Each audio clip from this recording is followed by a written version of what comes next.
We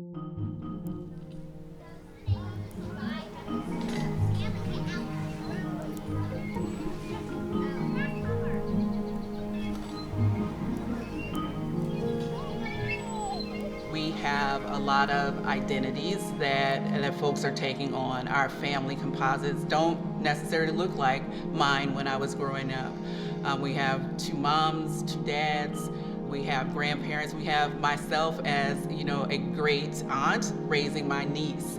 And so there are a lot of differences in our composites of families. And so it's important that, we think about what that also means for children, knowing that these differences do occur, and certainly training our educators so that they're respectful of those differences. My background absolutely shaped the direction and course of my life. Both of my parents were immigrants from Mexico, and I'm the youngest of 16 siblings. So I came from a very large family, but we were very poor as well.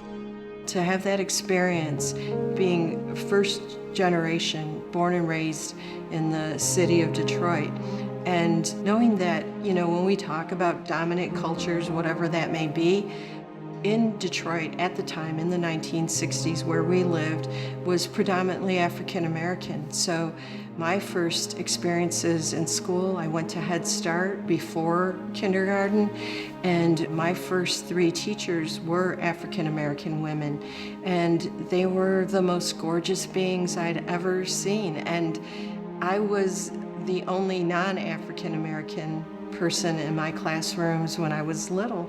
And so that's a very different experience than many, many people I've met in my life have had. And there's a richness to that. To know that these teachers, when I was youngest, were so soft and clear and supportive and made learning fun. The story of my birth begins in a mud hut in the Democratic Republic of the Congo. And the place where I was born was close to the border of Rwanda and the Congo. And during the time in which I was born, there was a lot of civil unrest, a lot of violence, specifically a lot of violence against women that ended up being the violence that led into the Rwandan genocide. My biological mother was caught up in some of that violence, and as a result of that, she conceived me as a single mother.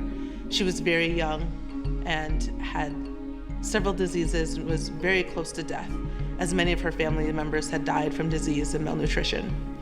At 1 week old, she wanted me to have the opportunity of life and an opportunity of care. So at a week old, she brought me to an orphanage nearby, hoping that they'd be able to take care of me.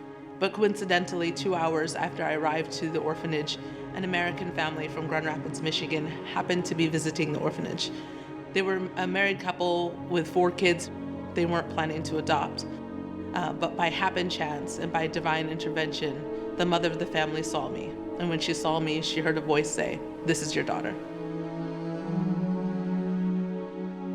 I come from a Mexican family, grew up speaking Spanish, being bilingual, multicultural. My immediate family moved to the Grand Rapids, Michigan area when I was in high school. I first noticed that I was different when I started watching TV, because where I grew up, all the kids looked like me. Everybody was brown. The majority of the kids were Mexican, just like me, and in very similar households. But I grew up in apartment complexes, and that is not something that I saw reflected on the TV. On the TV, people lived in single homes with a garage and maybe a picket fence, none of which existed where I grew up. So I think that was one of the first times that I thought, I'm a little bit different. Where I grew up, it just doesn't look like that. In the communities that we were in, when it came to restaurants, when my family and I would go out to eat, we would speak Spanish to each other, and in the majority of the restaurants where we went to, the people spoke English. And so I found that we were unique in that way. The way that we interacted with each other was very different than other folks. It was just very unique. My granddaughter, Sanaya, her mom is here, and her dad is in Florida. And the last 6 months or so, she's just been very sad about not having a dad, with her, thinking that it's not a family if she doesn't have a dad, which is, she's got uncles that dote on her. And I mean, this child is surrounded by love. She's got so many people that love her and spend time with her, but it doesn't feel right to her. Everyone in her class has a mom and a dad. And one of the things that is particularly helpful is reading a lot of different stories about families. We've got stories about adopted families, about different races, different countries, different ways of living, and just really, and they're good high quality stories, but they just happen to depict different kinds of people. And then as we talk about it, she's becoming more comfortable with the idea of families are really different. They don't have to look one particular way. I had a large family, so there were 6 of us. I was one of the younger siblings. We had a 2-parent household, so a mom, dad. Our grandparents were alive when we were growing up as well and very active in our lives, of my maternal grandparents. So all of us were very close-knit. My dad worked for the factories, Ford.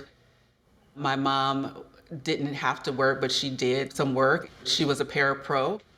And I can remember my first experience in the early childhood field was actually as a Head Start baby.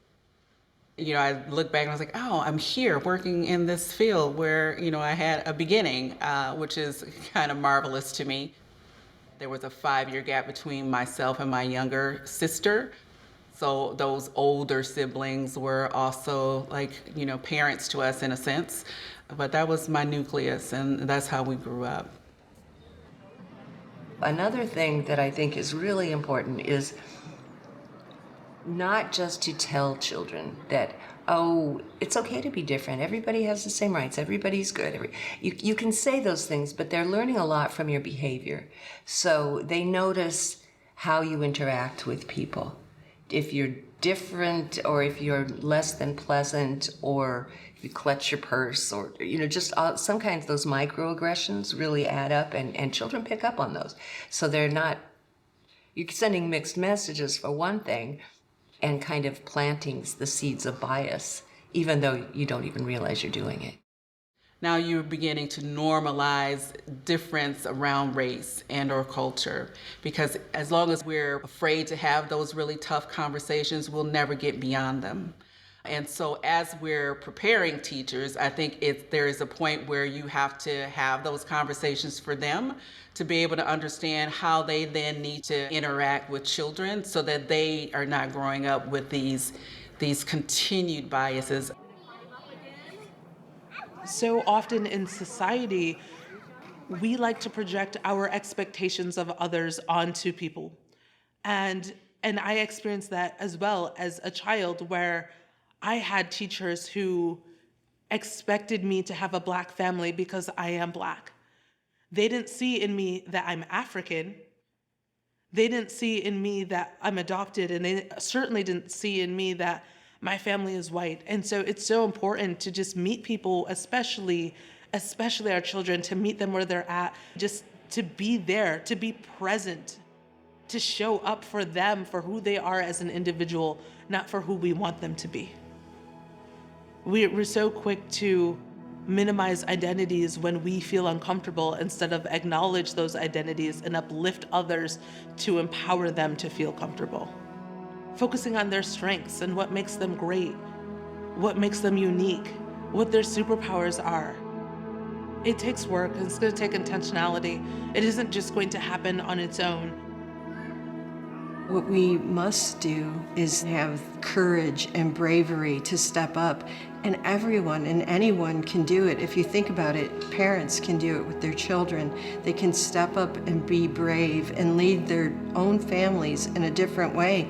And if you don't have children, if you're an auntie or a grandfather or, you know, some part of a family, even just a trusted friend, you can bring that concept of fairness and equity into whatever dialogue that is happening with young children in that family. This will happen when we do the work, when we step outside of ourselves, when we have deep reflections with ourselves to know where our blind spots are. It's so crucial that we take the opportunity to seek to understand. And it's okay if this is new territory for us, if we're not familiar with a certain family structure, but that we're willing to understand and that we're willing to learn.